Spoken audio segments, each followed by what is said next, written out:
Welcome to this daily PBJ devotional. Read Numbers 20, Isaiah 9 verse 8 through chapter 10 verse 4, and Psalm 125 if you're following the Old Testament reading schedule for this year. This devotional is about Isaiah 10, 1 through 2, but I'll read Isaiah 9 verse 8 through chapter 10 verse 4 for our reading today. First, chapter 9, starting with verse 8. The Lord has sent a message against Jacob, and it has fallen upon Israel. All the people will know it, Ephraim and the dwellers of Samaria. With pride and arrogance of heart they will say, the bricks have fallen, but we will rebuild with finished stone. The sycamores have been felled, but we will replace them with cedars. The Lord has raised up the foes of Rezin against him, and joined his enemies together. Aram from the east and Philistia from the west have devoured Israel with open mouths. Despite all this, his anger is not turned away. His hand is still upraised. But the people did not return to him who struck them. They did not seek the Lord of hosts. So the Lord will cut off Israel's head and tail, both palm branch and reed, in a single day. The head is the elder and honorable man, and the tail is the prophet who teaches lies. For those who guide this people mislead them, and those they mislead are swallowed up. Therefore the Lord takes no pleasure in their young men. He has no compassion on their fatherless and widows. For every one of them is godless and wicked. Every mouth speaks folly.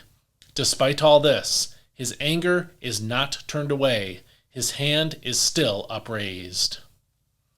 For wickedness burns like a fire that consumes the thorns and briars, and kindles the forest thickets, which roll upward in billows of smoke. By the wrath of the Lord of hosts, the land is scorched, and the people are fuel for the fire. No man even spares his brother. They carve out what is on the right, but they are still hungry. They eat what is on the left, but they are still not satisfied. Each one devours the flesh of his own offspring. Manasseh devours Ephraim, and Ephraim Manasseh. Together they turn against Judah. Despite all this, his anger is not turned away. His hand is still upraised. Woe to those who enact unjust statutes and issue oppressive decrees, to deprive the poor of fair treatment and withhold justice from the oppressed of my people, to make widows their prey and orphans their plunder. What will you do on the day of reckoning, when devastation comes from afar? To whom will you flee for help? Where will you leave your wealth? Nothing will remain but to crouch among the captives or fall among the slain. Despite all this, his anger is not turned away. His hand is still upraised. This is God's word.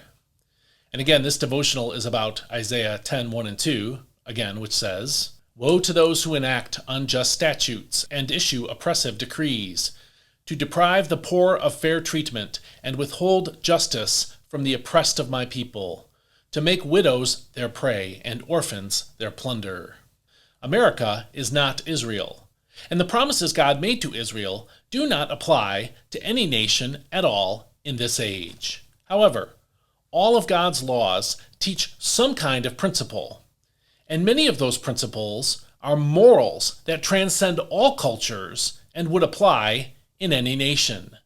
God's justice, for instance, is an absolute standard. Any nation, therefore, is responsible to create laws that are just and apply those laws justly. An example is here in Isaiah chapter 10, verse 1, which says, and this is the NIV's reading, woe to those who make unjust laws, to those who issue oppressive decrees. The word woe is an expression of deep agony, and it is often used of the pain that will come to those who fall under God's judgment. Verse 1, then, is saying that those who make unjust laws will cry out in agony when they fall under the judgment of God.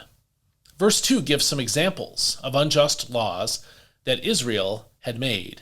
These examples are, first, depriving the poor of their rights to, say, private property and a fair and righteous treatment. Secondly, to withholding justice from the oppressed.